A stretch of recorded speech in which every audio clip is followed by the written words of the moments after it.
Très chers amis, Shabbat Shalom Umvorach.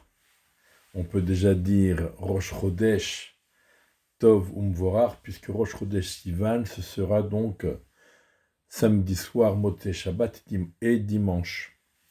Donc ce Shabbat, nous allons lire notre parashat de Bamidbar et nous commençons donc la lecture du 4e livre de la Torah, qui s'appelle également, par les Chachamim, il s'appelle Chumash HaPekudim, le Chumash des comptes, le Chumash des recensements. En effet, dans ce livre, les bénis Israël sont recensés une première fois dans la parashat de Bamidbar, et c'est donc le 2e mois de la 2e année depuis la sortie d'Égypte. Be'echad lachodesh hasheni, Rosh Chodesh Iyar, le 2e mois de la 2e année après la sortie d'Égypte. Et ensuite, il y aura donc un recensement qui sera rapporté dans la parasha de Pinchas tout à la fin du livre et à la fin des 40 ans passés dans le désert. Alors dans cette parasha, Rashi il rapporte chaque fois qu'on parle du recensement des bénis Israël, Rashi nous dit « Mitoch hibatan », c'est parce que Kadosh Baruch Hu les aime, Mitoch hibatan lefanav moneotan kolcha, parce que Kadosh Baruch Hu aime les bénis Israël, c'est pour cela qu'il les compte, qu'il le recense chaque fois. Dès qu'il y a eu un événement tragique, il les compte pour savoir qui est là, qui est resté. Et cet amour d'Akadosh Baruch Hu pour les bénis Israël s'exprime également du fait que la paracha de la semaine dernière, donc la paracha de Bechukotai et le livre de Vaïkra dans son ensemble, se termine par une mitzvah extraordinaire à propos de quelqu'un qui apporte un korban, qui a consacré une bête en korban. C'est marqué Lo yahalifenu velo yamirenu vim hamer yamiroto vayahu utmurato yikodesh. Il est interdit, une fois qu'on a désigné une bête qui doit être apportée en korban, il est interdit de la remplacer par une autre. Auquel cas, si quelqu'un il a malgré tout voulu remplacer une bête par une autre, qu'elle soit plus belle ou moins belle, ça ne change rien, eh bien les deux animaux seront kodesh, seront sacrés et devront être apportés en korban. En tout cas, il est interdit de changer. Et juste après, on nous parle, Akadosh Baruch Hu demande à Moshe de recenser les bénis Israël. Et ça vient nous dire qu'Akadosh Baruch Hu nous aime tellement qu'il n'est pas question qu'il nous change et qu'il nous remplace par un quelconque autre peuple. C'est ça que on peut apprendre de la juxtaposition de ces deux événements. Alors, dans cette paracha, il y a également le recensement de la tribu de Lévi qui est recensé à part. Et là, on pourra s'étonner, on en parlera peut-être dans la paracha de Nassau. Il est répété à plusieurs reprises que la tribu de Lévi ne serait pas recensée avec les bénis Israël dans un même compte, mais serait recensée à part. Alors pourquoi on nous le répète tant de fois? On remarque également que les Lévi'im ont été recensés à plusieurs reprises. Une première fois, tous les Lévi'im âgés de 30 jours et plus, et une deuxième fois, les Lévi'im âgés entre 30 et 50.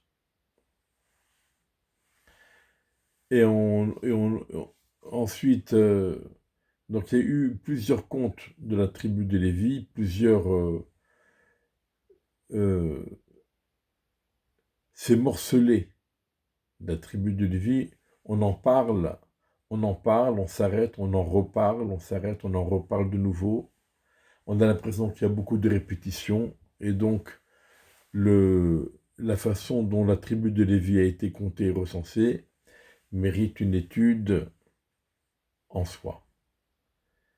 Nous allons nous interroger à propos du recensement des bénis Israël. Alors, dans la paracha, il est question de deux choses. Premièrement, de recenser les bénis Israël, et ensuite de les installer chacun à sa bonne place. Donc d'abord, il y a un premier recensement, tribu par tribu.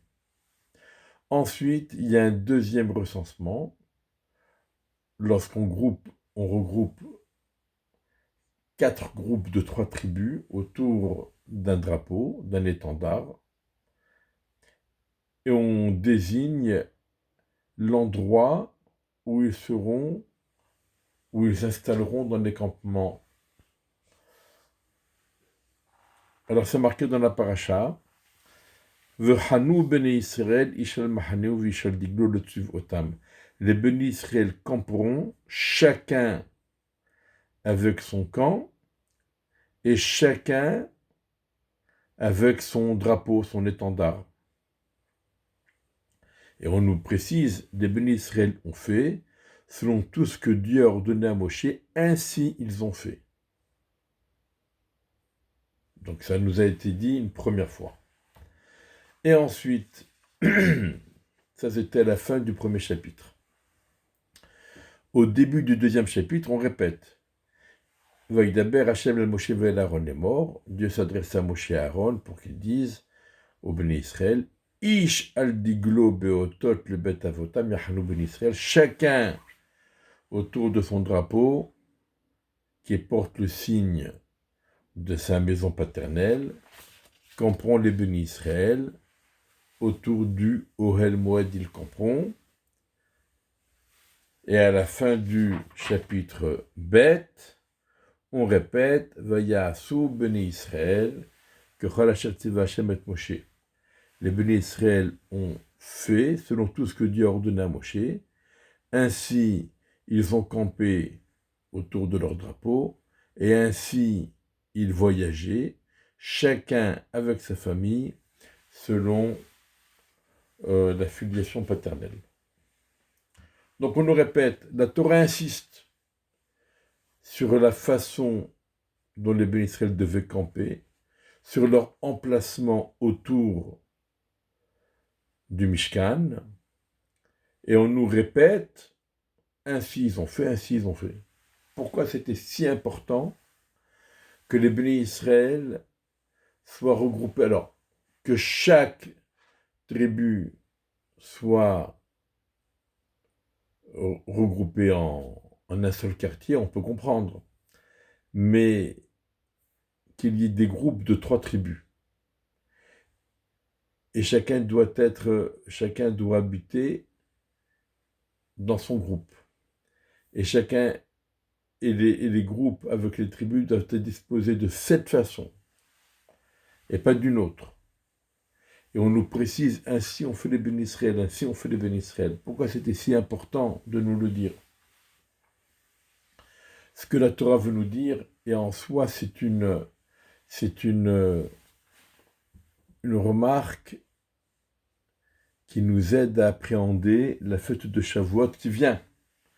La paracha de Bamidbar, c'est la paracha qui précède la fête de Shavuot. Et la Torah vient nous dire, la Torah était donnée au mont Sinaï, en dehors d'Israël. Et le peuple d'Israël était constitué au mont Sinaï, en dehors d'Israël. Et le peuple d'Israël a vécu 40 ans dans le désert, sans terre. 40 ans dans le désert, en tant que peuple. La constitution du peuple ne s'est pas démantelée au cours des 40 ans passés dans le désert. Le peuple est resté un peuple, avec son organigramme, avec ses institutions, le Sanhedrin, Moshe Rabbeinu, Aaron HaKohen, le Mishkan. Chaque tribu avait ses tribunaux, le peuple est resté un peuple dans le désert pendant 40 ans.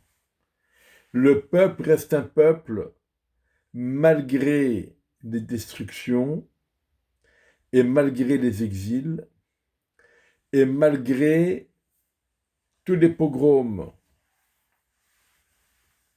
que le peuple d'Israël, que nous avons subis autour de notre histoire. Et quel est le secret de ce maintien en tant que peuple? On est un peuple. On est resté un peuple en toutes les circonstances. Nous sommes restés un peuple. Quel est le secret?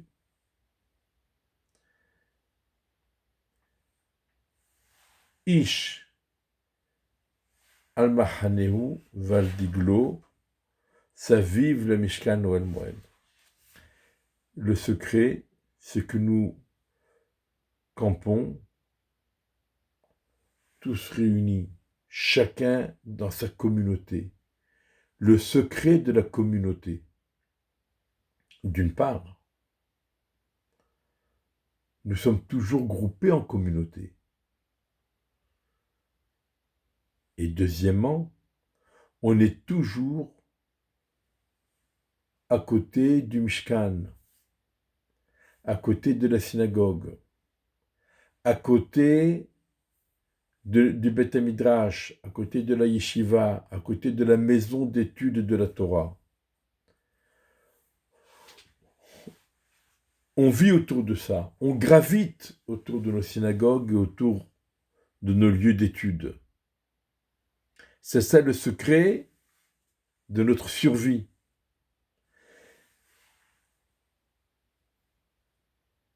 Ça vive l'Oel Moed Yahanu Ben Israël. C'est répété 2 fois pour nous dire qu'on soit en Israël ou qu'on soit hors d'Israël. Qu'on soit à l'époque du Mishkan ou qu'on soit dans une période de détresse, d'exil, d'éloignement.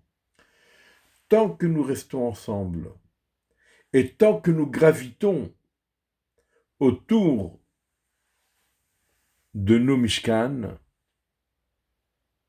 parce que chaque synagogue et chaque maison d'études de la Torah, c'est un Mishkan. Tant que nous gravitons autour de ces lieux et que nous les fréquentions assidûment,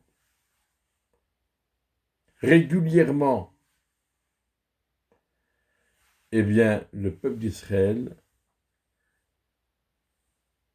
continuera à se maintenir malgré tout. C'est considéré comme un miracle, c'est considéré comme le plus grand miracle.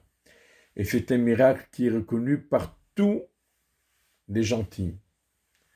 Il y avait un voyageur anglais, Mark Twain, qui s'est étonné. Comment se fait-il que le peuple d'Israël, le peuple juif, continue à exister alors que ça fait 2000 ans qu'il est exilé, et pas seulement exilé, poursuivi. Il subit des pogroms les uns plus atroces que les autres. Et malgré tout, on est là. On est là grâce à la Torah. Parce que nous gravitons tous autour de la Torah. On est tous à la synagogue. On est tous au Beth Midrash. Il faut continuer, il faut persévérer, parce que c'est notre survie. Il y avait aussi un Français qui est venu, enfin ils étaient même plusieurs. Napoléon est venu en visite en Israël. Et il y avait aussi ou Chateaubriand ou bien Guy de Maupassant qui ont également fait une visite en Israël et qui ont remarqué d'un côté le pays désert et d'un autre côté le peuple juif, le peuple d'Israël, qui est toujours là. Il est toujours là, il n'est pas en train de vivoter. Il vit. C'est pas de la survie. On vit. On est là. On n'a rien perdu. On a perdu, on est éloigné de notre terre. Mais au niveau religieux communautaire, nous sommes là, en plein essor, parce que nous sommes dans les synagogues, parce que nous venons au Beth Midrash.